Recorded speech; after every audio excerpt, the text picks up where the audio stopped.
Ok, ¿cómo están? Buenas tardes con todos. Vamos a continuar con nuestra clase. Nos habíamos quedado en las estrategias, ¿verdad? Parece que esta estrategia la habíamos visto. Listo. Ok.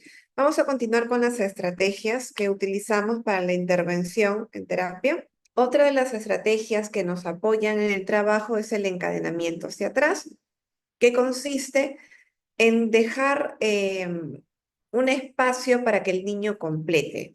Utilizamos, por ejemplo, este tipo de estrategia cuando el niño tiene dificultades para recordar algo. Entonces, damos una pista para que el niño pueda completar de pronto una oración o una estructura y que tenga sentido.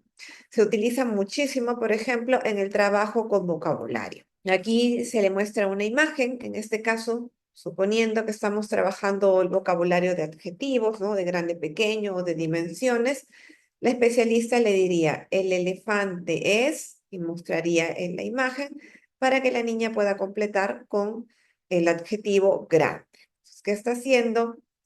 El niño completa el enunciado del adulto. Por otro lado, tenemos también la inducción, donde se facilitan algunos recursos para que el niño acceda al léxico por el modelo. A diferencia del encadenamiento hacia atrás, donde completa con una palabra alguna frase u otra estructura, en la inducción lo que se le va a brindar es una parte o pequeña de la palabra en sí para que pueda completarla. Es sumamente útil en el trabajo también del componente léxico-semántico y del el componente morfosintáctico. Entonces, aquí lo que se hace es brindar un apoyo, una parte de la palabra para que pueda completarla. Por ejemplo, poniéndonos en el ejemplo nuevamente de que se le muestre la imagen de los animales, si estuviera trabajando algún tipo de vocabulario y no recordara en particular el nombre de algún animalito, se le da una parte de la palabra. ¿Qué es lo que dice aquí? Este es un L y el niño completaría, ¿no? Elefante. Se le da una pequeña parte de la palabra que quieres que recuerde para que la pueda completar. Esa estrategia se llama inducción. Por otro lado, tenemos también la imitación indirecta solicitada. Aquí lo que ocurre es que el niño imita la estructura del adulto haciendo uso de otro referente.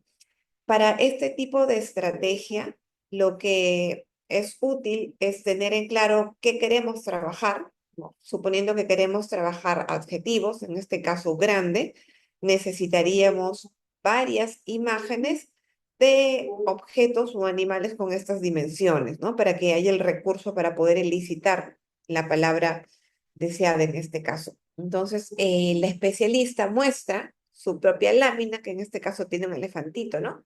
Y diría, el elefante es grande. Se le proporciona al niño otra lámina que tenga el mismo estímulo también, en el caso del adjetivo grande, pero buscaríamos otro referente, en este caso una ballena. El niño, por una imitación indirecta, diría la ballena es grande. Y podríamos seguir, ¿no? Con esa misma actividad, mostrando también otros animales que tengan la misma dimensión para poder fijar en este caso esta palabra. ¿En qué nos sirve o en qué casos es útil este tipo de estrategia? En los niños que tienen dificultades para fijar de pronto el vocabulario, que tú le enseñas un vocabulario nuevo, independientemente de la categoría que se esté trabajando, y tiene dificultad para fijar, ¿no? Le repites una, dos, tres veces y le cuesta mucho retener la palabra. Al poco tiempo ya se olvidó. En ese sentido, presentar este tipo de imitación indirecta con muchos recursos que presenten como estímulo la palabra que queremos que verbalice va a ayudar, ¿no? Presentarle una imagen, otra, para que él de manera natural haga esta imitación indirecta. Tenemos también el tiempo de demora. El tiempo de demora consiste en precisamente poder hacer una pausa o un tiempo de espera después de que le hemos hecho alguna pregunta o alguna solicitud al niño. ¿Qué pasa, por ejemplo, cuando tenemos niños pequeños, especialmente pensando en niños desde 1 año y medio hacia arriba? Cuando estamos en trabajo de estimulación del lenguaje o lenguaje propiamente dicho, y estamos, por ejemplo, presentando vocabulario o mostrando algún elemento y le decimos de pronto, ¿qué es? y a veces el niño pequeño no responde, ¿no? Por un tema de precisamente este tiempo de acceso al léxico o incluso por un tema atencional, porque uno le muestra el elemento, el recurso estímulo y el niño está mirando otras cosas. Hay tantos estímulos nuevos de pronto que le llaman la... Una conducta completamente o volvemos a hacerle la misma pregunta, repreguntamos o nosotros mismos damos el modelo, ¿ok? Pero no damos ese tiempo de latencia que a veces los chicos necesitan para ajustar todo su contenido, para reajustar la atención y poder responder. Pues en este sentido, cuando nosotros estamos con un niño y le decimos, ¿qué es esto? Y el niño no te responde, hay que hacer una pausa. Hay que darle un tiempo prudente para que el niño responda. No nos acostumbremos a llenar esas pausas con las respuestas que nosotros mismos damos. Hay que dar ese tiempo, ¿ok? Entonces, en eso es lo que consiste este tiempo de demora, ¿no? En dar un tiempo de espera o una pausa después de hacer una solicitud o una pregunta, permitiendo que el niño tenga tiempo para procesar la información y generar una respuesta sin recibir una ayuda inmediata. Eso es lo que se busca con el tiempo de demora, no estar brindando los apoyos constantemente, sino dejar un tiempo de demora, un tiempo de latencia para ver qué tanto ya hacen los chicos e incluso es también una forma, un recurso para asegurarnos que tanto manejo de vocabulario de pronto están teniendo sin ningún tipo de apoyo. Darles un tiempito para que respondan por sí solos. Y bueno, esta técnica también es útil porque va a fomentar la autonomía del paciente. Acá tenemos al especialista que le pregunta qué vocal es y la niña no responde. Entonces va a esperar. Si no responde, le puede volver a hacer la pregunta o de pronto ella misma responde del modelo, ¿no? ¿Qué vocal es? Es la vocal U, pero siempre con esos tiempos de espera. Por otro lado, tenemos el prompting, que consiste en proporcionar una ayuda o una pista, algún recurso externo o adicional para facilitar la respuesta o el comportamiento deseado. El propósito del prompting es guiar al paciente hacia una respuesta correcta sin darle la respuesta completa. Es decir, vamos a darle un apoyo que puede ser gestual, auditivo, puede ser una mímica, incluso alguna sensación de propiocepción para que el niño pueda emitir la respuesta deseada, pero sin ningún modelo verbal específico. ¿Ya? Entonces, en el caso del prompting, buscamos pues que tenga una respuesta correcta sin darle la respuesta completa como tal. Solo le brindamos un apoyo o un recurso. Así promovemos el aprendizaje independiente a medida que se va reduciendo todos los apoyos, ¿no? Poco a poco vamos a ir retirando los apoyos. En el caso del prompting, a ver, aquí está así. Tenemos diferentes tipos de prompting. Tenemos, por ejemplo, el prompting físico, donde el terapeuta va a utilizar un contacto directo para ayudar al paciente a realizar una tarea. Pongámonos en el ejemplo de un niño que nos o que está precisamente afianzando este gesto del saludo, porque el saludo también se trabaja en terapia. Tenemos un niño pequeño que cuando llega a sesión no saluda y no se despide y que siempre lo está haciendo, ¿no? Porque la mamá o papá se le dice, hay que enseñarle que cuando llegas a un espacio, porque es parte de las habilidades comunicativas, el poder brindar el saludo espontáneo y también despedirse, esto también se trabaja en terapia, entonces se le enseña. ¿Cómo utilizamos aquí el prompting físico? Por ejemplo, el niño llega a sesión, ¿no? Lo sentamos en la sillita y nos saludamos, ¿no? Le decimos hola, vamos a empezar saludándonos. Si el niño no saluda, no verbaliza, nosotros podemos hacer uso del prompting físico. ¿Qué haríamos? Es la instigación, ¿no? Cogeríamos su manito, ¿no? Y moveríamos. Hola, verbalizamos junto con él también a manera de apoyo. Entonces estamos dándole un prompting, un apoyo o un recurso adicional, en este caso físico, para que pueda efectuar una conducta que se espera. Si se quiere enseñar a un niño a saludar, el terapeuta puede tomar suavemente su mano y dirigirla para que apunte o haga el gesto de saludar. Este tipo de ayuda es útil, especialmente cuando el niño tiene dificultades, ya sea para iniciar, para completar una acción motriz de forma independiente. Aquí lo que vamos a hacer es utilizar el prompting físico, ¿no? Pero no solamente se va a reflejar en el saludo, ya nosotros acomodaremos dependiendo de las necesidades, porque vamos a encontrar algunas tareas que van a requerir de una instigación física. A veces vamos a utilizar otro tipo de recursos, pero va a haber situaciones donde sí se va a requerir que nosotros tomemos la manito, ya sea para saludar, para recoger los juguetes. Esa es otra alternativa, ¿no? Si estamos frente a una actividad y sacamos el material y luego guardamos en conjunto terapeuta y niño y le decimos, ven, ayúdame a guardar, y el niño no guarda, no se mueve, cogemos suavemente su manita y le decimos, gracias por ayudarme a guardar, pero nosotros vamos guiando ese movimiento. Entonces, el prompting físico va a estar presente de manera consistente, sobre todo en ciertos perfiles de niños. Creo que hay una pregunta en el chat. ¿Desde qué edad es recomendable, John, utilizar estas técnicas? En realidad desde todas las edades. No hay una edad específica. Desde pequeñitos estamos utilizando todos estos recursos. Si te das cuenta, conforme vayamos viendo los ejemplos, muchas de estas situaciones las aplicamos o las aplican los cuidadores o las mamás sin ninguna instrucción previa, ¿no? Pero ya están presentes allí. En lo que tenemos que ser cuidadosos es en la forma en la que estamos empleando o la exigencia de pronto que ponemos frente a una respuesta esperada por parte del niño. Sí, John, te escucho, adelante. Buenas tardes, licenciada. En este caso lo preguntaba porque justamente llegó a consulta, bueno, soy psicólogo, llegó a consulta una madre, no, perdón, un padre que quería señalar, bueno, que su hijo era un niño del lenguaje tardía. ¿Por qué? Porque empezó a decir papá, mamá recién a los 2 años y medio.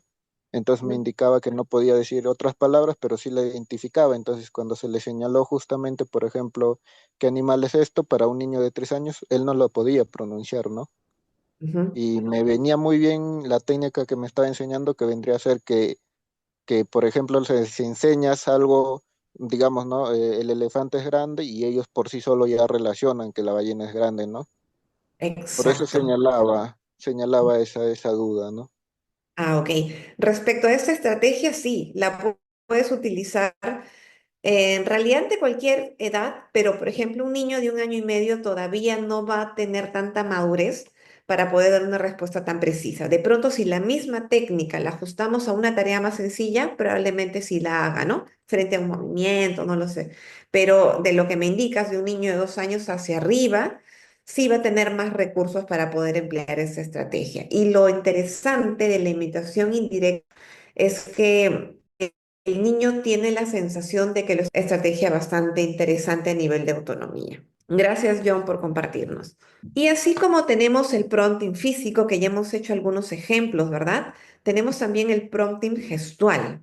En este caso, el prompting gestual se basa en usar pues gestos o señas no verbales o algún movimiento que va a ayudar al usuario a entender qué es lo que se espera que realice. Por ejemplo, el terapeuta señala un objeto o mueve su dedo hacia un lugar específico, indicando al niño dónde debe mirar o qué acción realizar. Así le facilita su comprensión y su ejecución de tarea. Hay otros tipos de prompting gestuales que los terapeutas del lenguaje utilizamos un montón y que de pronto se van a ajustar mejor para este tipo de ejemplo, y son los kinemas. No sé si quienes están acá conocen los kinemas. Si los conocen, levantan la manito, lo pueden ir poniendo en el chat mientras voy compartiendo un poco este ejemplo. En los kinemas son gestos, ¿ok? Que nosotros realizamos a nivel de complemento que de alguna manera denotan los movimientos que se realizan cuando uno pronuncia un sonido. Por ejemplo, cuando yo pronuncio la L, ¿ok? L, L, lo que pasa con mi lengua es que se eleva, ¿verdad? Y va hacia atrás, a chocar detrás de los dientes. Entonces, un prompting gestual que en este caso sería un kinema, es utilizar este gesto. Obviamente, yo al niño antes ya le he enseñado. En el momento en el que le estaba enseñando la pronunciación de la L, le expliqué, ¿no? Mira, la lengua va hacia arriba, o sea, toda la explicación ya se dio paso a paso. Y junto a esa explicación de cómo colocar la lengua para sacar una L, le sumé un gesto. Lo que hago con este gesto es recordarle qué es lo que espero. ¿Cómo espero yo que él mueva su lengua, que ya le hemos ensayado, para que le salga esa L y no me la cambie por una D o por otro sonido? Entonces, frente a una tarea donde de pronto le digo al niño, ahora me vas a decir cómo se llaman estos objetos y le comienzo a presentar pues un helado, un libro, un, no sé, lámina, objetos que tengan la L, y yo lo único que voy a hacer es dar el prompting gestual para que el niño recuerde que yo estoy esperando que coloque su lengua bien y no me cambie el sonido. Entonces yo le muestro la imagen y el niño me dice, yo estoy dando el gesto, ¿verdad? Y el niño me dice, libro, porque recuerda exactamente, gracias a mi gesto, a mi prompting gestual, cómo tiene que colocar esa lengua, ¿ya? Si nos da tiempo al final, voy a presentarles algunos kinemas para que los puedan utilizar, porque realmente son sumamente valiosos.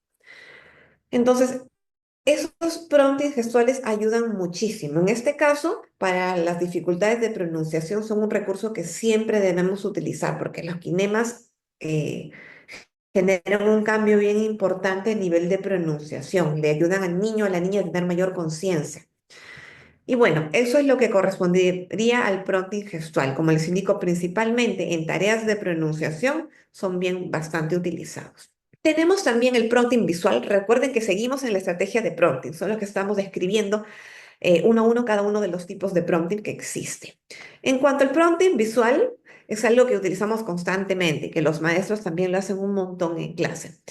Es precisamente brindarle un apoyo o cualquier recurso de tipo visual que va a ser una guía para que el niño recuerde diversas tareas que tiene que realizar. Por ejemplo, yo utilizo en terapia, sobre todo cuando tengo niños pequeños o niños que están aprendiendo habilidades de comunicación o que les cuesta un poco manejar el tema de la estructura, que se para mucho, ¿no? El tema tensional o el tema conductual, uso muchísimo los pictogramas. Tengo mis pictogramas que pego atrás mío, bueno, yo tiendo un poco más allá. Pego los pictogramas, por ejemplo, de lo que tenemos que hacer en sesión para que el niño tenga una estructura mental y no se me disperse tanto, ¿no? Por ejemplo, pego mi, mi imagen de un niño saludando, luego mi imagen de un niño conversando con otra persona, luego de una hojita como diciendo la tarea que vamos a hacer, luego de un juguete, porque es la hora en la que el niño o la niña elige el juguete con el cual vamos a jugar, y luego uno de despedida. Entonces voy estructurando la sesión y le voy dando un prompting visual, una ayuda de que el niño sabe qué tareas tenemos que hacer para que ya no se me esté dispersando tanto, ¿no?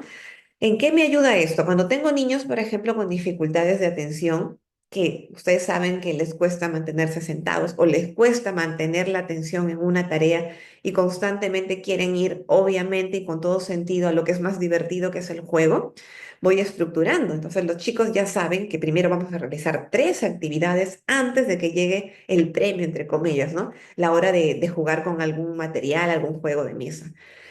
Y en ese sentido van reforzándose porque se recuerdan que si saludamos adecuadamente, si conversamos un poco de nuestro día a día, de lo que han hecho, voy fomentando allí también todo que son las estrategias de la interacción comunicativa. Luego trabajamos la hojita o la parte que corresponde a la terapia en sí. Cuando está bien trabajada, el paso es escoger un juego, ¿no? Entonces ya tiene esa estructura y ya no está constantemente interrumpiendo la sesión ni preguntándome, ¿a qué hora jugamos? ¿A qué hora jugamos? Porque ya tiene, ¿no? Visualmente detrás mío ya sabe qué es lo que falta, cuánta espera hay. Le ayuda también a calmarse, a regular un poco sus emociones, su ansiedad, toda la emoción que tiene de realizar las actividades. Entonces, en ese sentido, lo que yo estoy brindando para ellos es un prompting visual que les ayuda a organizar las actividades que deben tener. Otra cosa también, ¿no? Cuando tengo niños que se me desparraman en la mesa y se echan de cualquier forma, ellos saben, ya previo trabajo, que en la mesa tenemos que sentarnos derechitos, porque si no, cuando estén viejitos, les va a doler la espalda, o porque no van a poder estar atentos a todo lo que hay. Entonces tengo también un pictograma de un niño bien sentadito, así, derechito en su silla. O sea, cuando yo tengo mi niño que se está empezando a desparramar o a colocarse bajo cualquier postura en la mesa, ya no digo nada, señalo el dibujito y el rapidito se ajusta y se acomoda, ¿no? Entonces, estos son recursos que ayudan muchísimo a nivel visual No solamente porque a mí me ayuda a estructurar mi sesión y que todo vaya más ordenado, sino que los chicos también ya no sienten, sobre todo cuando hay dificultades a nivel de conducta, ya no están sintiendo la repetición constante de siéntate bonito, cómo te tienes que sentar, ¿no? Que muchas veces puede ser cansado, incluso tener un impacto negativo también en la autoimagen y la autoestima, porque constantemente se les está repitiendo lo mismo. Lo único que hago, estamos conversando, si yo sigo hablando, dando mis pautas, señalo y el niño ya sabe que se tiene que ajustar, ¿no? Incluso también el impacto a nivel emocional es mejor cuando no estamos repitiéndoles constantemente la consigna. Entonces, los prompting visuales los utilizamos constantemente, nunca van a estar de más, mientras más apoyo visual, mejor. Recuerden que cuando trabajamos con niños con dificultades del lenguaje, estamos pensando en niños que de por sí ya tienen bajas las habilidades de memoria auditiva, ¿no? A nivel auditivo son un poquito más bajos y a nivel visual van a estar más conservados. Entonces su fuerte está allí y hay que apoyarnos de ese recurso. ¿Qué más podemos hacer con el prompting visual? Mostrar tarjetas con palabras escritas o imágenes relacionadas con lo que se está enseñando. Estos recursos visuales pueden ser especialmente útiles para aquellos pacientes que responden mejor a estímulos visuales, ¿no? Efectivamente. Por allí también entra a tallar mucho el conocer el perfil de nuestro usuario. Algunos van a preferir, ¿no? El tema visual, hay otros que prefieren mucho el tema de propiocepción, de sentir en sus cuerpecitos, otros el tema gestual, cada quien pues tiene sus habilidades y ahí se va a ajustar mejor el tipo de estrategia o de prompting. En términos generales, el prompting es presentar un estímulo extra o un estímulo artificial también, ya sea físico, gestual, visual, auditivo o incluso no verbal, para apoyar en la conducta deseada. El prompting se puede dar antes de la indicación que yo le voy a brindar al niño de la consigna, se puede dar durante la consigna a la par, o también se puede presentar después. Suponiendo, ¿no? Que yo le digo, en el tema de pronunciación, donde yo utilizo muchísimo el prompting, le digo, mira, vamos a... El kinema de la S para mí es s, porque el aire sale raspadito, ¿no? Entonces, ¿no? Tu mano se desplaza en este movimiento del aire. Si yo le digo, mira, me vas a decir qué son estos, y le presento un sapo, sopa, silla, sí, y otros elementos que inicien con S, puedo, antes de que la niña comience a verbalizar, yo ir haciendo el gesto. Allí estaría dando el prompting antes. O también lo puedo dar después. De pronto la niña comienza y me dice tapo. Y yo le digo, es un, y aquí lo que hago es darle, ¿verdad? Dos recursos. Por un lado, le estoy dando un prompting, ¿verdad? Visual para que recuerde cómo sale el aire, cómo se coloca la lengüita cuando va a producir ese sonido de la S. Y por otro lado, también esta estrategia en la que tiene que completar la palabra para no pedirle una repetición directa. Entonces, utilizo dos recursos, estoy dando el prompting después de la conducta verbal, esperando de alguna manera que esta vez su pronunciación sea la precisa y la adecuada con el recurso visual y gestual que le estoy dando. El prompting, además, nos ayuda a inducir la respuesta esperada que el niño no es capaz de dar solo. Por eso se le presenta un recurso. Luego tenemos que ir aplicando, como les había indicado ya también en la sesión anterior, cuando hay un niño con muchas dificultades, vamos a tener que utilizar todas las estrategias posibles, ¿verdad? Algunas le van a ser más útiles, otras quizás no le gusten o no se le ajusten mucho, entonces ahí hay que ir probando y conociendo también el perfil de nuestro usuario. Entonces, en un primer momento vamos a apoyar todos los recursos, pero poco a poco vamos a ir sacando los recursos, ¿no? De manera gradual. Y en esto consiste el desvanecimiento, ¿no? En ir eliminando gradualmente el apoyo que se le está brindando cuando la conducta objetivo ya está establecida para lograr el mantenimiento de la respuesta. Yo utilizo el desvanecimiento cuando me doy cuenta que el niño ya logró realizar la conducta que estoy esperando a nivel lingüístico. Cuando ya la aplica y ya comienza a hacerla, quizás no de manera consistente, pero ya está allí. lo que yo hago es empezar a desvanecer los apoyos, poco a poco. En algún momento de manera intermitente, es decir, que a veces se lo presento, a veces no. Después ya voy quitándolo por pasos, ¿no? Hasta cierto grado, hasta que llegue el momento de que el niño, porque es la finalidad, ¿verdad? Que los chicos realicen o mejoren sus habilidades sin recordatorio constante. Por eso es que tenemos que ir aplicando el desvanecimiento. Luego tenemos la autoconversación, donde lo que se realiza es una verbalización que la va a llevar a cabo el adulto. El adulto que está acompañando al niño, en este caso puede ser el terapeuta, va a verbalizar todo lo que él mismo hace. Es decir, yo como adulto me pongo a jugar con mi niño con los bloques y comienzo a construir. Entonces yo agarro, mi niño está armando con sus bloques, yo estoy con él y comienzo a construir un carrito. Entonces comienzo a aplicar la autoconversación. Voy a conversar conmigo misma, voy a comenzar a describir todas las acciones que estoy realizando. Es bastante utilizado por las mamás, es una estrategia maternal y proporciona al niño información de la relación entre el lenguaje y la realidad, ¿no? Le ayuda a establecer una conexión. Entonces, en este caso, la mamá se pone a decir, uy, estoy jugando con el carrito, voy a armar un carro muy bonito. Pongo una pieza amarilla acá, cojo un bloque verde, esta va a ser la llanta y voy armando un carrito. ¿Qué hace? Comienza a describir todo lo que está haciendo y esta es una estrategia denominada autoconversación. Si ustedes, por ejemplo, si alguien está trabajando en estimulación temprana, bien, con niños pequeñitos, esta estrategia es recomendable que la utilicen o que, mejor dicho, le brinden a los papás la explicación que yo les estoy dando para que realicen estas estrategias. Y es una idea de pronto, ¿no? Cuando trabajan con niños pequeñitos, niños menores de año y medio o menores de un año incluso, es diferente a que yo le diga, señora, ¿verdad? Tiene que hablarle a su hijo. A que le diga, señora, señor, vamos a comenzar a aplicar estrategias para estimular el lenguaje. La primera estrategia que van a utilizar hoy día como papás es la autoconversación. Y explican en qué consiste la autoconversación. Es diferente presentarla de esa manera que decirle tenemos que hablarle a nuestros hijos, ¿no? Explicarle también lo favorable que es la autoconversación. Comienza a tener un modelo lingüístico adecuado, se comienza a enriquecer muchísimo el vocabulario, el niño establece mejor las habilidades de comprensión, porque lo que escucha lo comienza a asociar con un movimiento o una acción que se está realizando en ese momento y eso facilita la comprensión. Entonces, en realidad, la estrategia de autoconversación es sumamente valiosa, sobre todo.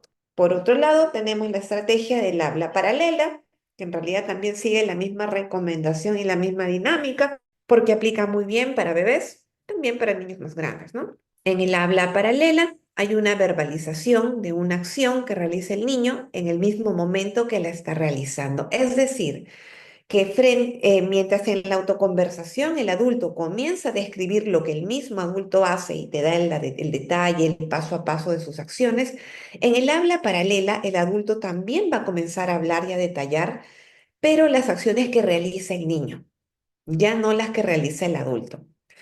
En este caso, por ejemplo, la mamá diría, ah, estás armando un carrito rojo, muy bien, estás poniendo un bloque rojo, ahora vas a poner la puertita, ah, mira, le estás poniendo un chofer, qué bien. Entonces, todo lo que el niño comienza a hacer, comienza a describirlo, ¿ok? Mientras que, pequeño detalle, mientras que en la autoconversación voy a referirme en primera persona porque soy yo el adulto el que describe mis propias acciones, en el habla paralela ya no hablas en primera persona, ¿no? Sino vas a describir lo que está haciendo el niño, ¿ok? Por otro lado, tenemos las reformulaciones que consisten en repetir el error corregido. El niño menciona lo que está compartiendo, la oración, las ideas que tiene, ¿no? Con sus errores, y el adulto le va a devolver la misma estructura, pero corregida de manera adecuada. Cuando hacemos esa devolución, no hacemos correcciones explícitas, es decir, no vamos a mencionar así no se dice, no, no, solamente lo vamos a repetir de la manera más natural, asintiendo incluso y afirmando lo que el niño ha dicho, solo que con el modelo adecuado. Aquí lo que nosotros buscamos es que busquemos estructuras que sean acordes a las habilidades que tiene el niño. Por ejemplo, en el caso de que tenemos un niño que está emocionado. ¿Por qué son importantes las reformulaciones? Porque nos permiten mantener la continuidad y la naturalidad del momento espontáneo.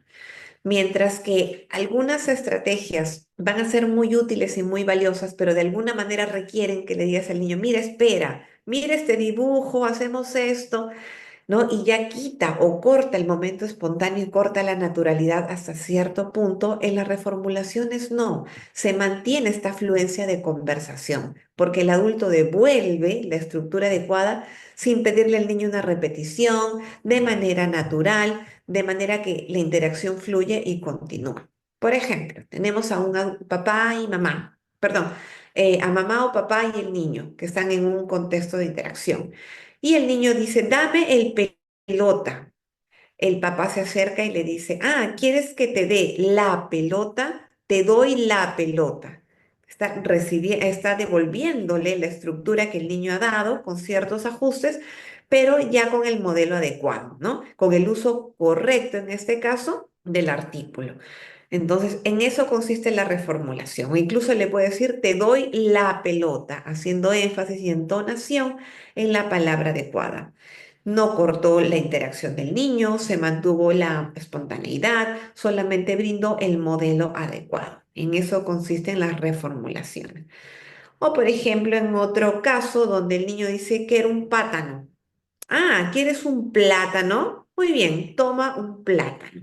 Estoy reformulando la palabra que el niño no pronunció con el sonido que correspondía, la reajusto, la reformulo y se la devuelvo de la manera adecuada, ¿no? Solamente estoy volviendo a dar feedback de la forma adecuada de pronunciar en este caso. En eso consisten las reformulaciones. Estas reformulaciones nos van a ser más útiles, sobre todo cuando pensamos, pues, en niños que ya tienen este recurso lingüístico, ¿no? Un niño de 2 años y medio, un niño de 3 años que ya habla, que tiene estructuras, nos va a permitir precisamente poder hacer los reajustes para mostrarle el modelo adecuado. De pronto un niño que no habla, que dice palabritas, no va a ser tan rico utilizar las reformulaciones porque no hay mucho recurso que tenga para poder explotarla. De pronto otra estrategia se ajuste mejor. Y tenemos las expansiones. En las expansiones el adulto va a devolver el enunciado del niño, pero a diferencia de las reformulaciones donde reajusta y pone énfasis en la palabra que el niño no pronunció bien,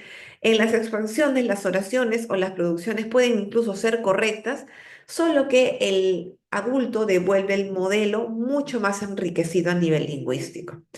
Por ejemplo, tenemos una niña que dice perro come y el adulto le devuelve la expansión diciéndole sí, el perro come galletas. ¿Qué hizo? Expander totalmente, ¿verdad? Esta combinación de dos palabras, convirtiéndole en una oración afirmativa que tiene 5 palabras. Entonces está expandiendo de todas maneras ese repertorio. Tenemos también la puesta en duda y la respuesta falsa, donde vamos a poner en duda algunas de las respuestas que los niños puedan dar. Sirve también cuando hay errores, ¿no? O cuando queremos que verbalicen algo. Supongamos que estamos frente a un niño y yo le digo, mencióname 10 categorías, perdón, 10 elementos de la categoría frutas. Y el niño comienza a decirme pera, manzana, plátano, chirimoya, granadilla, fresa, arándano. Y me dice tomate. Y yo le digo, ¿el tomate es una fruta? Pongo la puesta en duda. Ay, no, no, no, no, no, me confundí. Dice, el tomate es una verdura. Quería decir, y se inventa, no sé, ciruela. Ah, ok, ¿no? Entonces, ¿qué estoy haciendo ahí? Poniendo precisamente en práctica esa estrategia de la puesta en duda. Es una pregunta para que el niño reflexione si efectivamente es o no es correcto lo que está produciendo, ¿no? Y también tenemos la respuesta falsa, ¿no? Donde yo voy a dar un modelo inadecuado, ya no a nivel de pregunta, sino yo puedo decir, el tomate es una fruta. Ah, voy y doy una respuesta falsa. ¿Para qué? Para que el niño tenga este conflicto cognitivo y recuerde o fije el contenido que estoy tratando o trabajando en ese momento en terapia.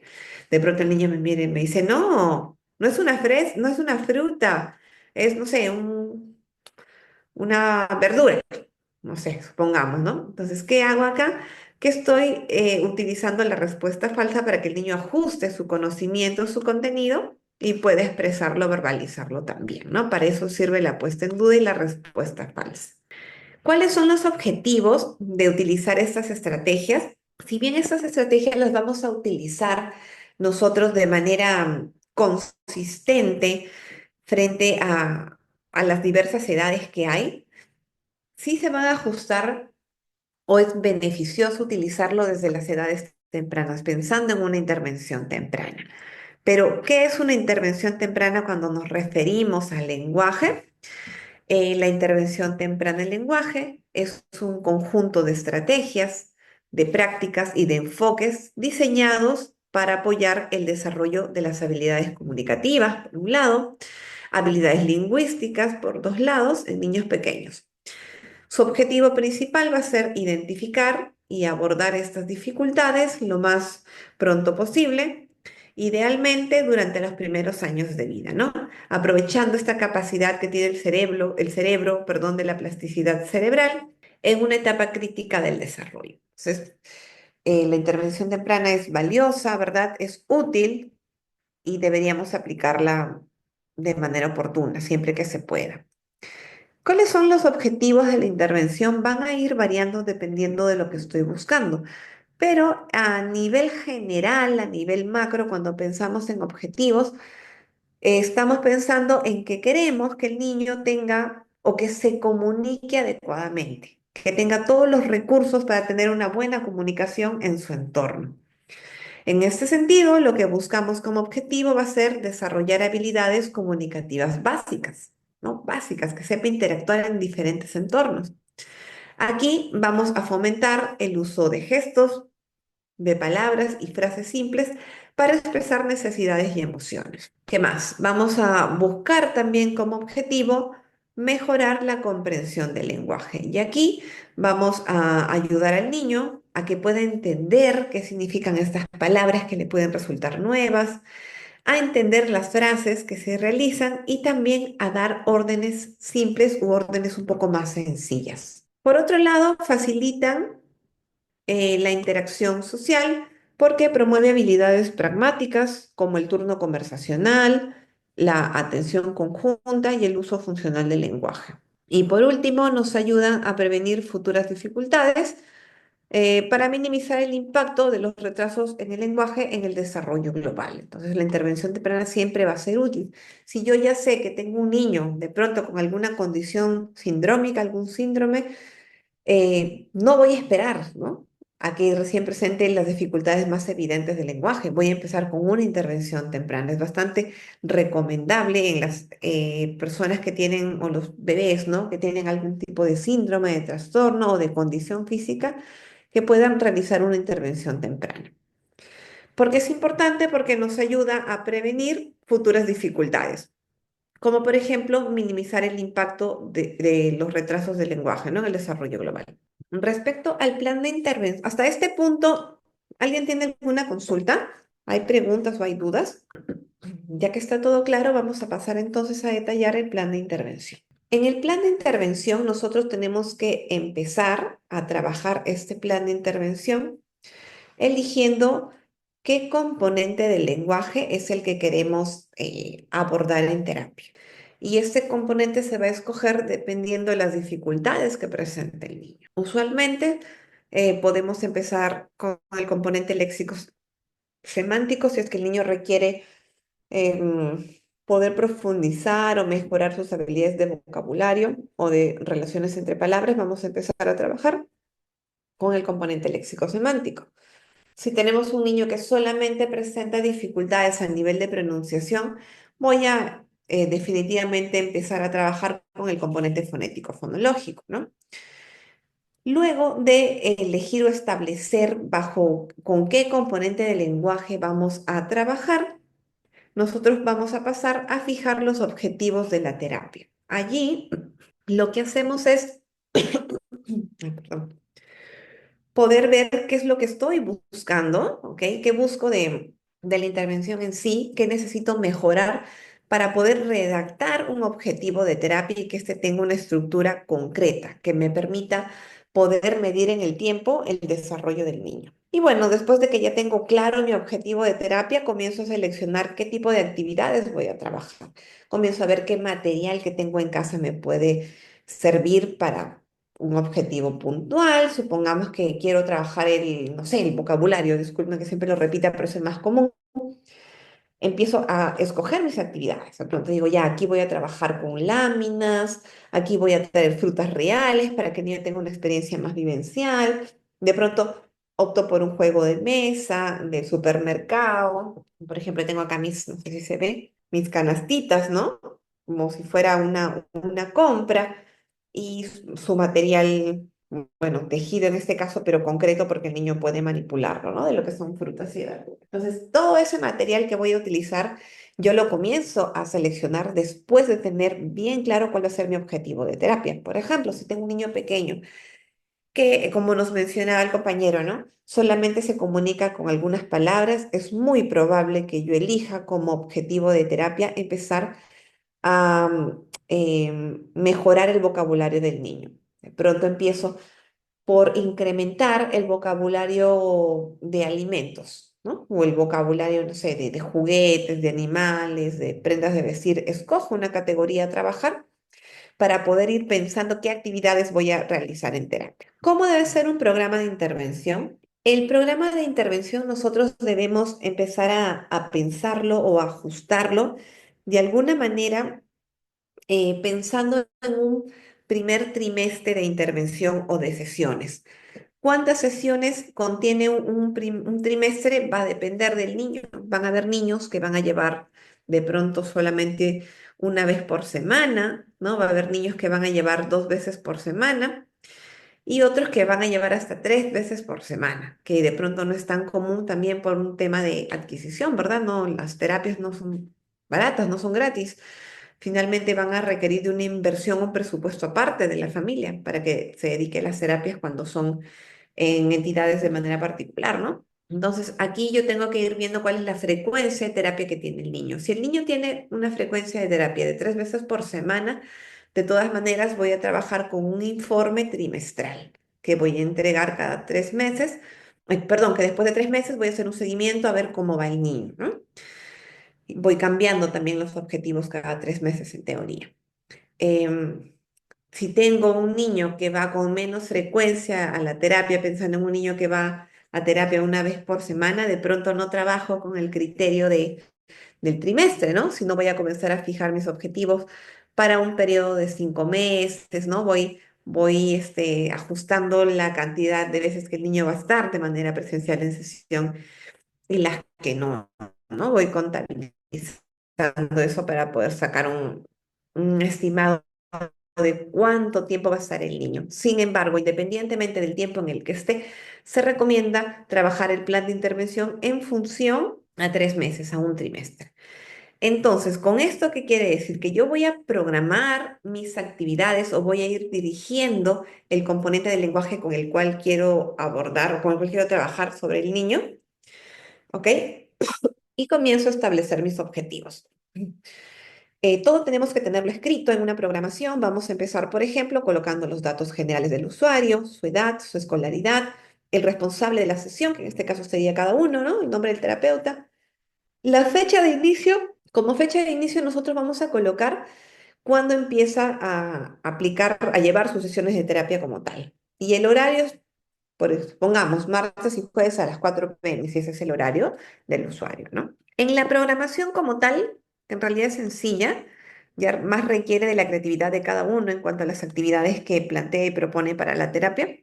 Vamos a tener una primera columna que corresponde a las áreas y contenidos. Por ejemplo, en áreas puedo poner léxico semántico y contenidos.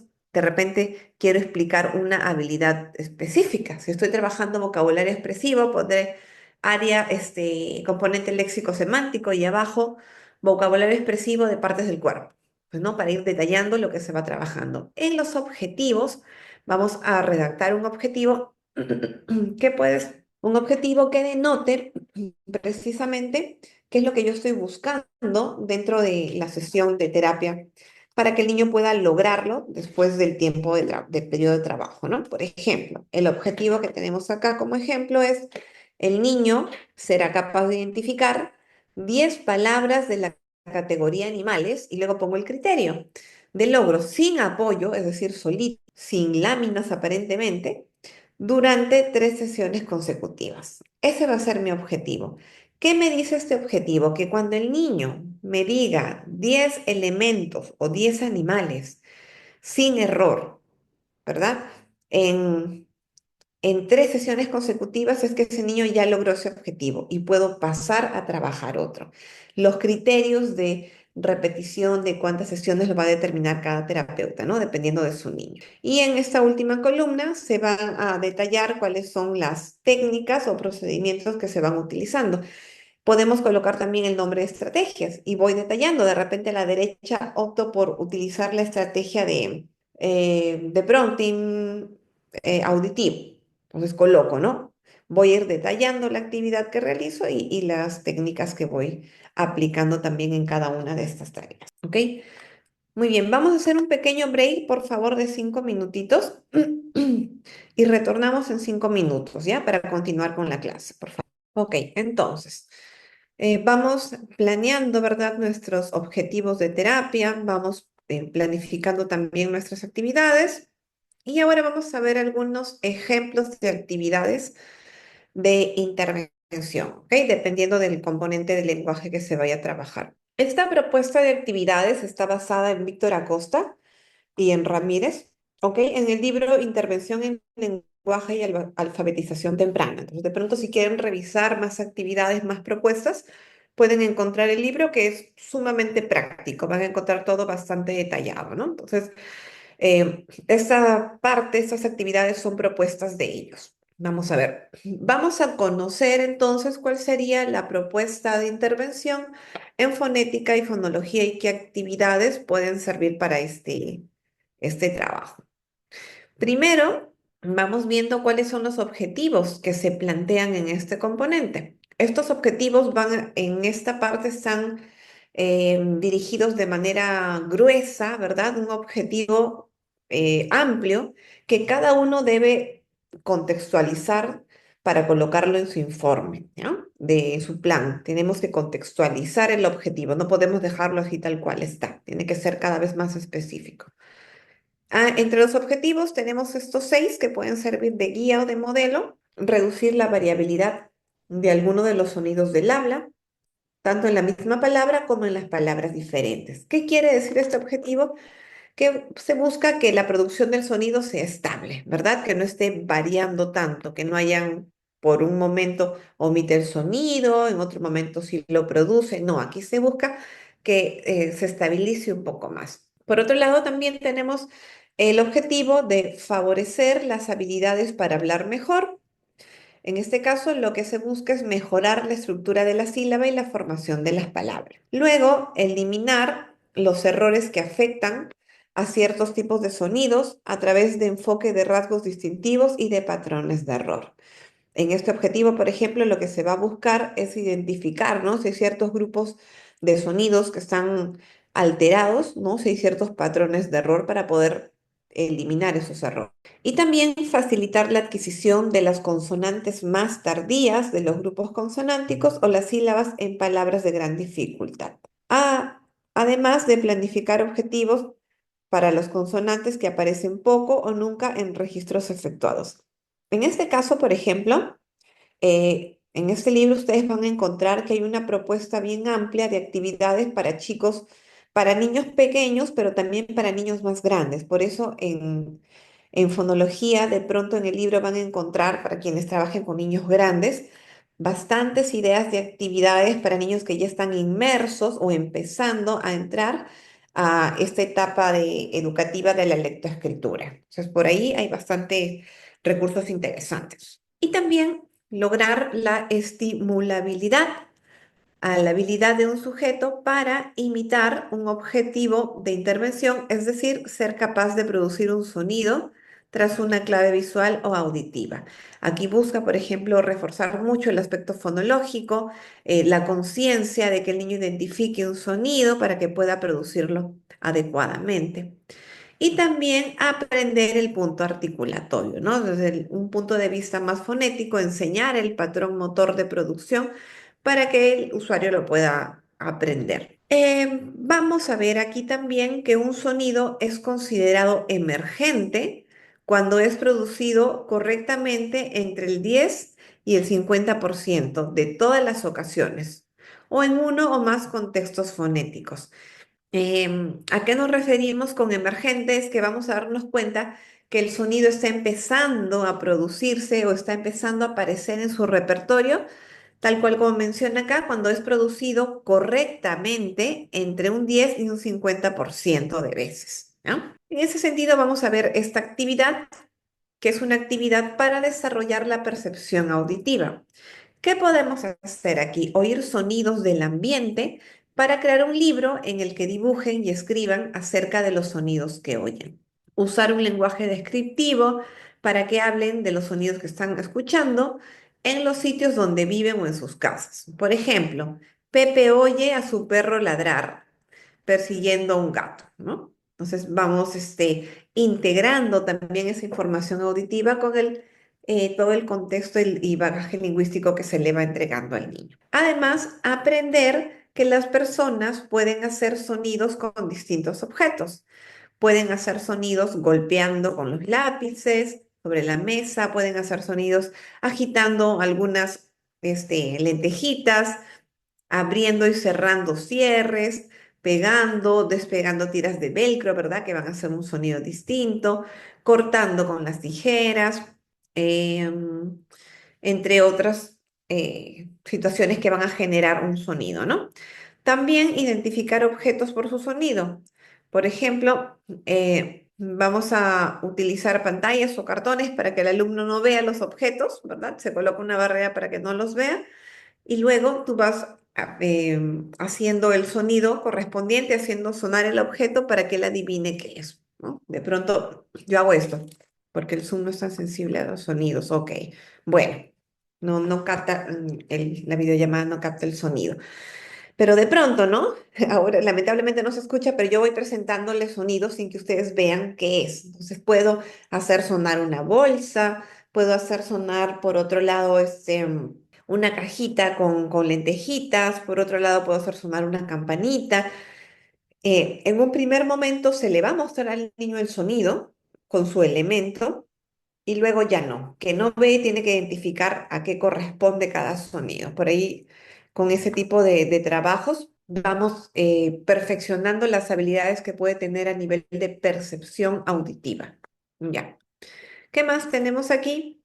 Discriminar entre tonos que varían en altura. Si presenta un sonido, puedo presentarle ese sonido un poco más bajito, como también le puedo presentar un poco más alto. Si estoy trabajando, por ejemplo, con las claves, con los palitos, ¿no? Esos que hacen toc toc, puedo presentar un toc toc suavecito y luego uno mucho más fuerte, más pronunciado, para que identifique y tenga la noción de que los tonos también varían, ¿no? O con la ayuda de un xilófono, usar notas iguales y luego notas diferentes para que identifique los sonidos. Escuchar y discriminar estructuras rítmicas iguales y diferentes. O los conceptos de comienzo, mitad y final. Colocar, por ejemplo, objetos o formas en la pizarra, una pizarra magnética, ya puede ser de medios de transporte o de frutas, y preguntar por la posición que van adoptando, cuál va primero, cuál va último, y denominarlos de izquierda a derecha para que sepa cuál se está omitiendo. Entonces, toda esa percepción va a colaborar en que desarrolle mejor sus habilidades. ¿Qué más podemos hacer aparte de esas tareas que han sido un poco más descriptivas, ¿no? De estimular la parte auditiva. Podemos hacer actividades de discriminación auditiva con pseudopalabras. Las pseudopalabras son palabras que no existen porque no tienen un significado en nuestro idioma. Por ejemplo, si yo les digo, recuerdan que habíamos hecho, como ustedes hicimos, ¿verdad? El ejemplo del Flumix. ¿Fue con ustedes? Si yo les digo Flumix, ¿qué significa? No van a saber qué decirme porque es una palabra que no existe, ¿no? Es una palabra que he inventado. Esas son las pseudopalabras, las palabras que no tienen un significado, ¿ok? Para nuestro idioma. Y acá en las actividades de discriminación auditiva con pseudopalabras se presentan este tipo de monstruitos a quienes se les va a poner diferentes nombres. Y estos nombres van a corresponder a pseudopalabras. Por ejemplo, el azul este se llama flus, blues, ¿no? Si se dan cuenta, son parecidos. Aquí tenemos a blal o a plal, que también son pseudopalabras porque no existen, pero son sonidos que se parecen y se contrastan solamente por un sonido como tal. ¿Qué hacemos entonces? Usar estos pares de pseudopalabras que pueden asignarse al nombre de un monstruo y reconocer si son iguales o diferentes. De repente yo presento estos dos y le digo, flus y blues, ¿son iguales o diferentes? Obviamente que si lo que yo estoy trabajando es la discriminación auditiva, yo le puedo presentar los monstruitos, pero no voy a presentar la palabra escrita, porque por sus habilidades visuales se puede, incluso aunque no sepa leer, se da cuenta de que son dos estructuras diferentes, ¿ya? Entonces, hay que tener mucho cuidado con eso. Yo lo estoy poniendo acá por un tema pedagógico para que ustedes lo identifiquen, lo diferencien, pero la idea es presentarlo sin las letras. Quizás solamente presentamos los monstruitos, pero no las letras. Y procederíamos a hacer este test, ¿no? De preguntar, ¿es igual o diferente? A ver, escucha con atención. Flus, blues. Y preguntas, ¿igual o diferente? Diferente. Muy bien, vamos con otro, ¿no? Blal, dal. ¿Igual o diferente? Diferente, ¿no? Vamos con otro que te dice, plal, plal. ¿Igual o diferente? Igual, muy bien, ¿no? Entonces allí va haciendo esa discriminación con pseudopalabras. Otra actividad son los juegos o las actividades relacionadas a la memoria. Aquí lo que se hace, por ejemplo, se producen 6 palabras y una de estas palabras se va a repetir y debe decir cuál es. La idea de esta actividad es presentarla también, si bien es cierto, yo lo estoy poniendo acá escrita, es presentarla solamente a nivel auditivo, porque estamos trabajando habilidades de memoria auditiva. Puedo presentarlo escrito también, pero hay que tener en claro por qué lo presentaría de manera escrita, porque mi objetivo ya cambiaría, ¿no? Entonces hay que tener la claridad de qué estamos buscando, por ejemplo, con esta actividad. Y le digo, pato, mapa, toro, casa, mapa, sopa. ¿Cuál de ellas se repite? Y el niño o la niña tendría que decirme mapa, ¿verdad? Tendría que haber identificado a nivel auditivo que este elemento se está repitiendo, que estos sonidos ya los ha escuchado y trabajaría la memoria y también la percepción auditiva. Otra actividad corresponde a dar 2 palabras diferentes y luego se da una tercera y se trata de averiguar si es igual o diferente a las 2 primeras. Por ejemplo, yo diría, plátano, escucha, ¿no? Con atención, plátano y galleta, ¿ok? Ahora escucha la nueva palabra, plátano. ¿Es igual o diferente a las palabras que ya te he presentado? Y me diría, no es igual a la primera. ¿Y cuál era la primera? Plátano. Muy bien, ¿no? Entonces voy trabajando todas estas habilidades. Aquí, ¿qué tiene que estar? Tiene que estar atento, tiene que recordar, ¿verdad? La información auditiva y repetirla también, producirla como tal. Como actividad 5 tenemos ponerle un nombre a uno de los elementos. En este caso, el fantasma se llama Aka. Esa sería la consigna que yo daría, ¿no? ¿Cómo se llama este fantasma? Aka. ¿Ok? Acuérdate, el fantasma se llama Aka. Presento el nombre. Y luego le digo, ¿se llama García? ¿Qué me debería decir? No, ¿verdad? ¿Se llama lechuga? No. ¿Se llama ama? No. ¿Se llama ata? No. ¿Se llama aga? No. ¿Se llama aca? Sí, se llama aca. Muy bien, ¿no? Entonces, nuevamente voy trabajando con esas habilidades a nivel de percepción auditiva y voy reforzando. Otra actividad consiste, por ejemplo, en mostrar 2 dibujos de palabras que se diferencian, perdón, por un solo sonido. Entonces voy a presentar estos pares de palabras. De pares de palabras en internet hay bastante información, ¿no? Así que pueden buscar. Voy a presentar estos pares de palabras y que me pida que la señale, y pedir que la señale, perdón. Entonces acá presentaríamos, que sería pico y pito. Se diferencian solamente por un sonido, ¿no? Entonces voy a presentar muestro estos dos dibujos y le digo, señala pito. Entonces el niño tendría que señalarme esta imagen de la derecha. O quizás opto por decirle, señala pico y me va a señalar acá. Si es que las habilidades están desarrollándose, pues también va a señalar adecuadamente, si no, va a tener errores y ahí es donde tenemos que guiar con el contraste de los sonidos. Como otra actividad tenemos el estar atento y consciente a nivel de atención sobre el error. En este caso se va a presentar una imagen o una lámina y yo voy a mencionar el nombre de este animal, de este elemento, de manera correcta, pero también con errores, para ver si está atento. Y yo le diría, a ver, escucha si lo estoy diciendo bien. Efelante, ¿está bien o no está bien? El niño me debería decir, no, no está bien, ¿no? Ok, entonces ahora te lo digo bien. Elefante. Me dice, no, sigue mal. A ver, vamos a intentar una vez más, ¿no? Elefante. Te dice, sí, es correcto, es elefante. Entonces, este tipo de actividades que se denominan lo digo bien, es presentar la palabra estímulo con dos errores para determinar si el niño está comprendiendo o no a nivel auditivo. Tengo también la actividad de palabras y frases. Aquí lo que hacemos es separar las palabras de una frase con ayuda visual. ¿Para qué? Para que tenga conciencia también de dónde inicia y dónde termina una palabra. ¿Ya? Entonces, para que tenga esta representación a nivel de palabras, yo he colocado, por ejemplo, un cuadradito. Cada cuadradito representa una palabra. Si el niño o la niña me dice, Juan encontró un elefante en el patio, aquí tengo 7 bloquecitos, ¿no? 7 bloquecitos, porque hay 7 palabras. Mira, una, dos, tres, cuatro, cinco, seis, 7 y le pido que separe estas palabras, ¿no? Y voy colocando el puntito. En un primer momento yo daré el modelo tal cual como está aquí. En un segundo momento presentaré la oración sin los espacios y el niño tendrá que poner un puntito debajo de cada palabra para que identifique adecuadamente dónde empieza una palabra y dónde termine. Tenga mayor conciencia también con este recurso. Tenemos también el juego con pares mínimos, donde solamente tiene que identificar cuál es. Yo le diría, suponiéndonos en este contexto, ¿cuál es lata? Y me tendría que señalar esto, ¿verdad? ¿Cuál es rata? Me señala aquí. Entonces va teniendo esa habilidad de discriminación también a nivel de pares mínimos y de palabras que sí tienen un significado. ¿Cómo sería el ejemplo acá? Con esta imagen.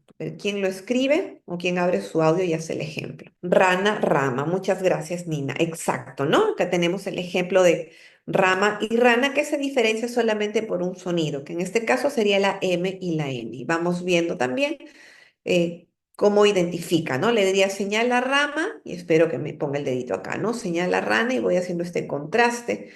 Lo anterior que habíamos visto, recuerden que correspondía al componente o eran algunas actividades de estos autores del componente fonético-fonológico. Ahora vamos a ver algunas ideas del componente léxico-semántico. Primero vamos a fijarnos los objetivos. En el trabajo, en este componente, los objetivos estarían centrados, por ejemplo, en incrementar el léxico de contenidos, es decir, que incremente en un primer momento todo el vocabulario relacionado a nombres, verbos, adjetivos, ¿ok? Posteriormente iremos agregando también acciones, pero en un primer momento se trabajan sobre los sustantivos, ¿no? Otro objetivo que tenemos es mejorar los rasgos semánticos de las palabras, es decir, la semántica lexical. Atenuar los errores de vocación y de acceso al léxico. Precisamente recuerden que buscamos que la persona no esté divagando mucho antes de verbalizar una palabra, que este acceso al léxico se encuentre conservado. Aumentar también el léxico funcional o relacional, enseñarle léxico que le sea útil para su día a día, para que pueda comunicarse con mayor efectividad. ¿Qué tenemos, por ejemplo, en la actividad 1? Vamos a encontrar aquí. La producción del léxico. Siempre vamos a partir Es común, ¿verdad? Que siempre cuando trabajamos vocabulario tengamos muchas hojitas o muchas fichas, porque en producción del léxico, en producción del vocabulario, siempre necesitamos ver, ¿no? Este elemento, no nos basta con trabajar a nivel auditivo abstracto y decir, a ver, repite, pintar, pintar, ¿no? Dibujar, dibujar, comer, comer. No.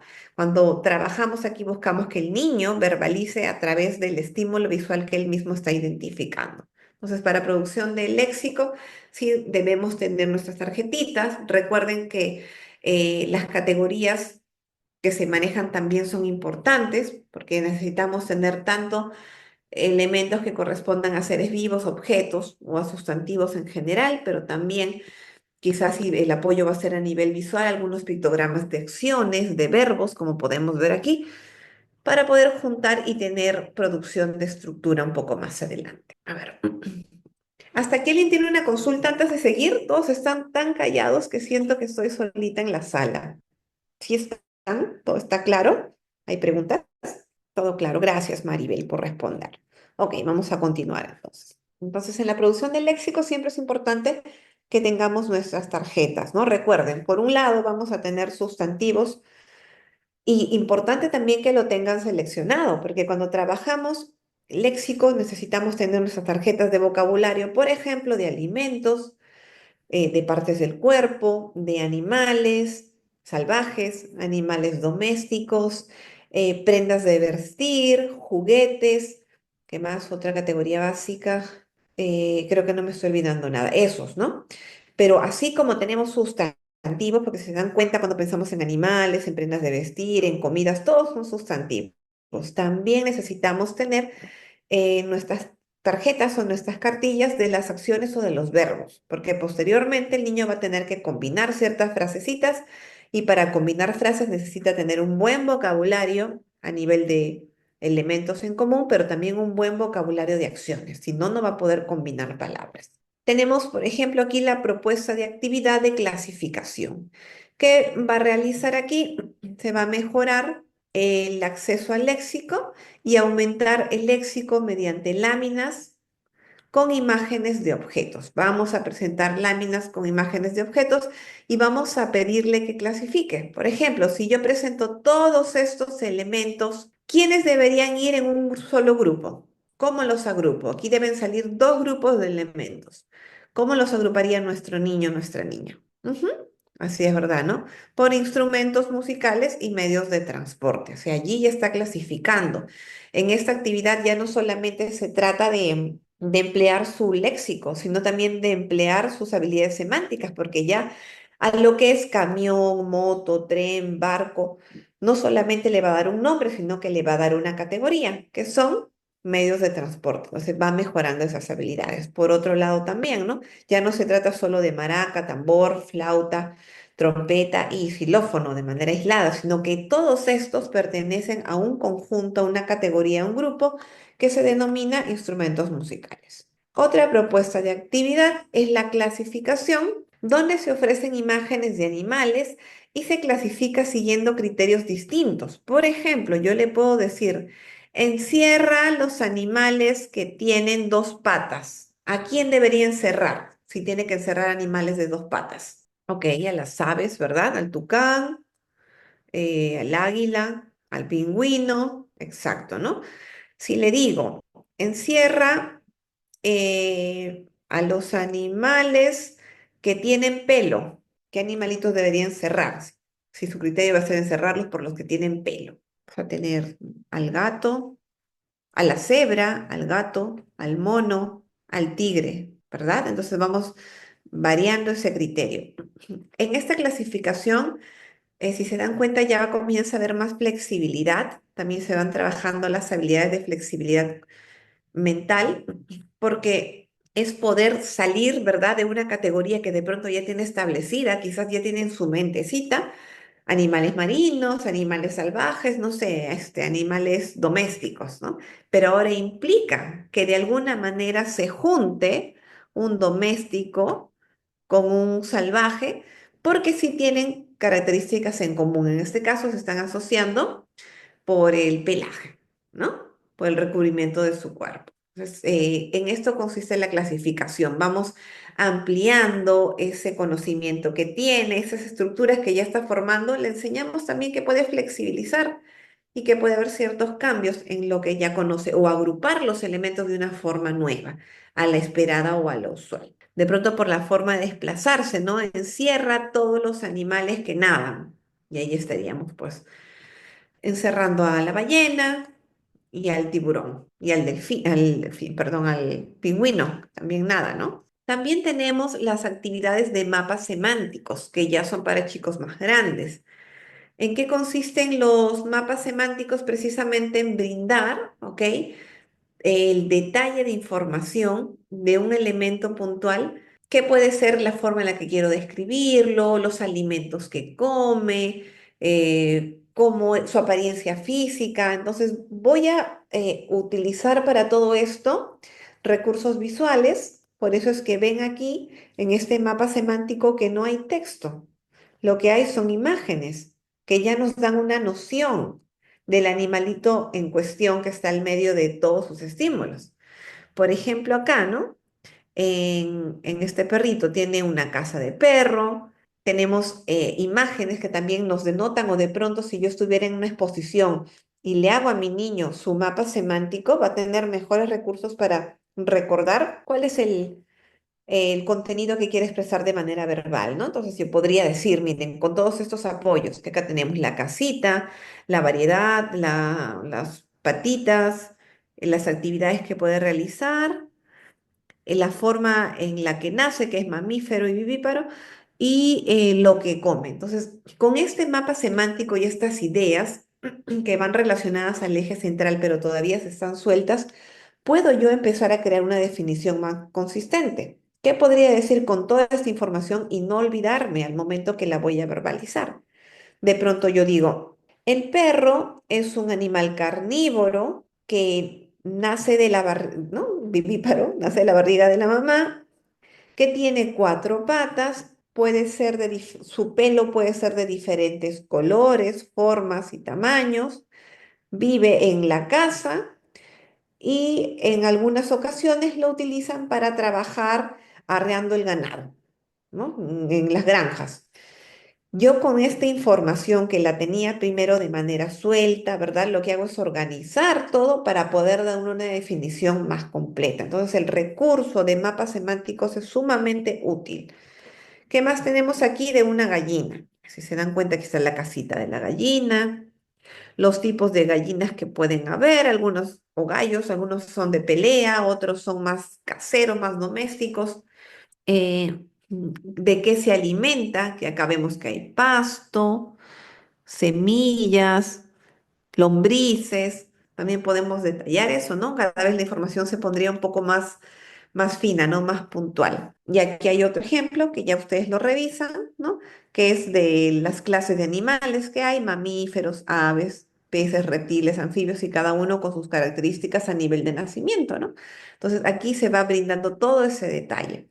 Cuando tenemos niños grandes nos ayuda muchísimo cuando van a tener sus presentaciones o exposiciones que nosotros le ayudemos a estructurar su información en un mapa semántico bastante visual para que pueda dar un discurso fluido y consistente. Ok. Y también otra actividad que podemos realizar son los mapas semánticos con generación de palabras. Acá, por ejemplo, la dinámica ya cambia un poco. En estos mapas semánticos, lo que se propone es dar una primera palabra y esta palabra va a generar una segunda. Por ejemplo, ¿no? La palabra en cuestión sería perro. ¿Qué palabra está relacionada con perro? Viene uno de los niños y me dice ladrido o ladrar. Muy bien. ¿Qué otra palabra está relacionada con ladrido? Cachorro. Muy bien. Una palabra que esté relacionada con cachorro. En este caso me dicen rabo o cola. Muy bien. Y vamos colocando diferentes palabras que se van relacionando entre sí. Si se dan cuenta, hemos pasado de perro, estamos mencionando correa, labrador, en este caso es una raza de perro, ¿no? Peludo, veterinario, ¿no? Que ya viene más relacionado por el lado de cuidado, el lado médico, morder, y vamos generando estas palabras. ¿Qué nos ayuda o por qué es valioso el trabajo en esta parte relacionada a la generación de palabras? Porque trabaja muchísimo tanto la fluidez, ¿ok? A nivel de recuperación de palabras y también la flexibilidad para salir, ¿verdad? De una estructura determinada que muchas veces somos bastante estructurados o estamos acostumbrados a trabajar en esa dinámica y saltar y hacer el cambio, ¿no? Coger la información de acá, de allá y relacionarla. Porque en un primer momento quizás yo veo que sí hay una relación consistente entre perro y cachorro, pero quizás no veo una relación tan consistente entre perro y veterinario, porque de pronto para mí veterinario es mucho más amplio, ¿no? Pero hay una relación de correspondencia entre ambos, ¿ok? Muy bien, vamos a esperar un ratito para enseñarles una pequeña actividad. Mientras tanto, aprovecho para escuchar si tienen consultas, tienen dudas. Vamos a presentar algún par de actividades más que van a estar relacionadas también con estas habilidades, relacionadas a todo el área de campo semántico, de campo léxico semántico. Y están las habilidades, por ejemplo, de asociar. Aquí, si nosotros comenzamos a hacer una unión entre los elementos de esta fila superior con la de la fila inferior, vamos a encontrar que se van a relacionar por el uso. Por ejemplo, en el caso de este lápiz, ¿con qué imagen o con qué acción estaría relacionada? El elemento sería lápiz y la acción, ¿cuál sería? La acción sería escribir, ¿no? Entonces relaciono el elemento, ¿ok? Gracias, Mili, lápiz con la acción de escribir. Luego tengo, por ejemplo, cuento. ¿Con qué lo relaciono? Con la acción de leer. Voy acá, ¿no? ¿Con qué lo relaciono? Con la acción de beber o la acción de tomar. Cama, dormir, ¿no? Y flor, oler. Entonces, estoy haciendo una relación que ya tiene un trasfondo diferente, que poco a poco se va a ir complejizando también, y en este caso es el uso. ¿Para qué utilizo cada uno de estos elementos? Estoy haciendo una asociación de elementos por su uso, donde me veo en la exigencia de reconocer y también verbalizar de pronto ciertos sustantivos y ciertas acciones. Tenemos también otro tipo de asociaciones que son las asociaciones por complemento, donde vamos a ver que dos elementos se van a asociar porque guardan una relación de complemento, no necesariamente de parte a todo, ni de acción a sujeto, sino que se complementan por alguna característica en particular. En este caso, a la gallina le corresponde el pollito, ¿verdad? Porque se complementan entre sí. No sé, podríamos decir de mamá a hijo o de pronto de adulto a una edad más temprana, ¿no? Vamos a tener también aquí el chupón que iría con el bebé a nivel de complemento también. Igual aquí, ¿no? El martillo que se complementa con los clavos y el ratón que se complementa con el queso. Entonces son asociaciones mentales que nosotros ya tenemos establecidas, ¿no? Y hasta de alguna manera automatizadas en cierto punto. Luego tenemos la habilidad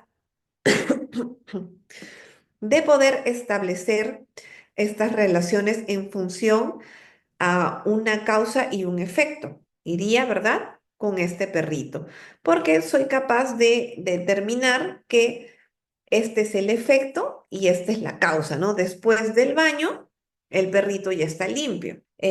Yo podría preguntar acá también, ¿por qué el gato le rasguñó la mano al niño? Porque le jaló la cola. Exacto, Rosana, ¿no? Entonces acá vamos viendo que hay una asociación también de causa y efecto. Y el poder leer o determinar esta información también corresponde a esas habilidades que estamos trabajando ahora, ¿no? Acá hay otro, ¿verdad? Tiene el cabello corto porque se lo cortaron. Y aquí hay una habilidad de causa-efecto que si se dan cuenta no es tan sencilla, porque si bien es cierto que los niños de pronto pueden inferirlo por un tema de diseño, porque el dibujo de aquí es similar al de acá, ¿no? Tenemos al mismo personaje, el mismo niño, y los otros son distintos y podría contrastarlo. Sí requiere cierta información que él debe manejar para entender por qué hay una relación de causa-efecto. En este caso, ¿por qué el niño tiene témpera verde. ¿Cuál sería la respuesta? Ajá, exacto, ¿no? Porque mezcló los colores azul y amarillo, ¿no? Y esa es información que uno ya maneja también y corresponde a esta habilidad. Un niño pequeñito de pronto puede entender, como les decía, que estos dos van juntos porque son los mismos niños, es el dibujo del mismo niño, pero quizás no entienda la relación que hay. A eso se refiere causa-efecto. Así como esta imagen puede ser difícil para un niño pequeñito, quizás, que no entiende que cuando mezclas azul con amarillo sale verde, estas otras imágenes que pueden parecer sumamente sencillas para otro niño pueden ser difíciles o no comprender la causa-efecto. Por eso es que se debe trabajar mucho este tipo de habilidad. Tenemos también las asociaciones de parte-todo y esta es una habilidad tanto visual como una habilidad también de manejo de información. ¿Qué es lo que tiene que hacer? ¿A cuál de estas imágenes corresponde esta foto? Y el niño tiene que observar, ¿verdad? Tiene que ver como una especie de puzzle de rompecabezas donde hay un zoom que se le ha hecho a una piecita y determinar a cuál de estos elementos corresponde. Si se dan cuenta, los tres tienen, comparten características en común, como el color, de pronto hasta el tamaño por ahí, pero sabemos que la respuesta es solamente una, ¿no? Que sería la fresa. ¿Qué imagen le corresponde o qué medio de transporte le corresponde a esta imagen? Y podríamos decir con facilidad que le corresponde el helicóptero, ¿no? Efectivamente. Aquí tenemos asociaciones por semejanza. Em, en estas asociaciones por semejanza o este tipo de actividades, si bien es cierto, los niños neurotípicos no van a tener mucha dificultad, e incluso niños con dificultades de lenguaje primarias, no van a tener dificultad para comprender por qué el pato va con el patito, ¿no? O por qué el león va con el cachorro de león. No van a tener mucha dificultad para comprender cómo se establece esa relación. Pero cuando hay niños que tienen ciertas características, por ejemplo, algunos niños con autismo tienen dificultad para asociar el mismo elemento cuando tiene otras presentaciones. Yo puedo presentar, acá este perro, por ejemplo, es un perro raza labrador. Yo puedo presentar otro perro de otras razas y sabemos que a nivel de razas hay muchas combinaciones y quizás no logra identificar que ambos deben ir juntos porque ambos son perros. Le falta manejar esa información a nivel semántico para entender que guardan características en común y que a pesar de que uno tiene pelo negro, otro es chiquito y alargado, pensando en un perro salchicha, un perro vejero que es grandote y tiene un montón de pelo, a pesar que pueden ser en formas muy distintas, el comprender que mantienen características en común que hace que cada uno sea perro a pesar de verse tan diferente, es una habilidad que también en cierto perfil de niños va a tener que trabajarse, ¿no? Y ahí nos ayuda muchísimo el poder trabajar precisamente con estas asociaciones por semejanza, donde vamos a colocar dos elementos que pueden ser el mismo o por similitud, pero que se diferencian ya sea por el tamaño, por el color, por la presentación, si pensamos en presentar un huevo sancochado, un huevo frito y un huevo, no sé, crudo, si bien es cierto, va a tener diferentes presentaciones, es el mismo elemento, ¿no? Entonces hay que trabajar también este tipo de habilidades. Hoy se cerró. Y también tenemos las asociaciones por coocurrencia o por un espacio compartido. Por ejemplo, yo le pongo allí la imagen de un supermercado, ¿ya? Y le digo, marca lo que encuentras en el supermercado.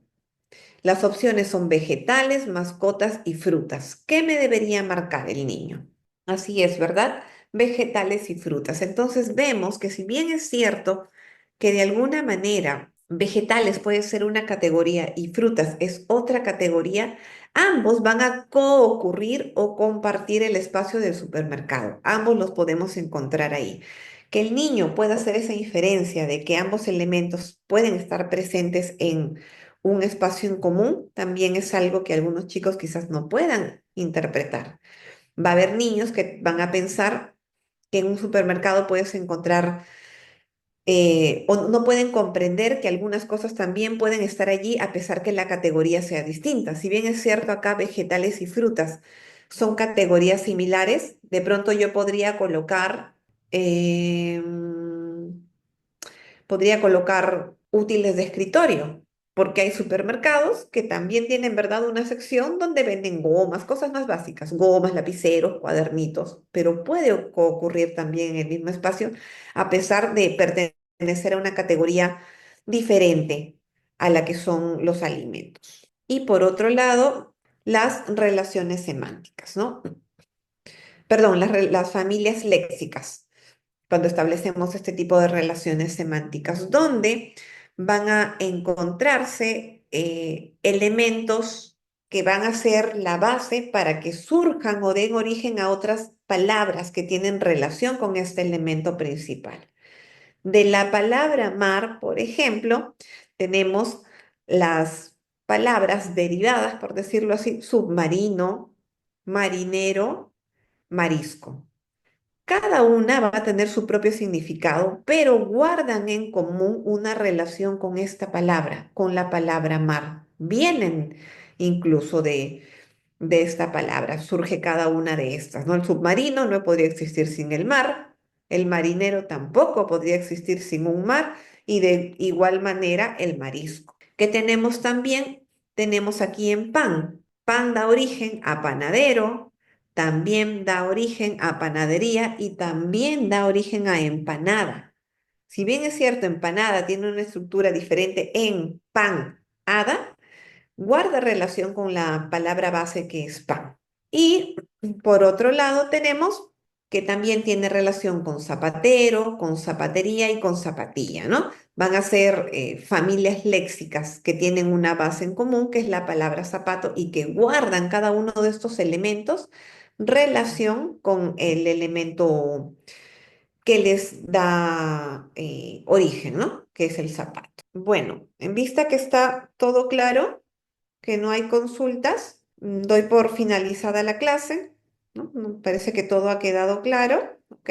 Gracias, Miriam, por hacerte presente, para no sentir que estoy solita. Gracias, Maribel. Y bueno, eso sería todo. Ya nos encontramos la próxima semana con la clase número 3 correspondiente a este componente, ¿bien? Buenas tardes, que tengan bonito fin de semana.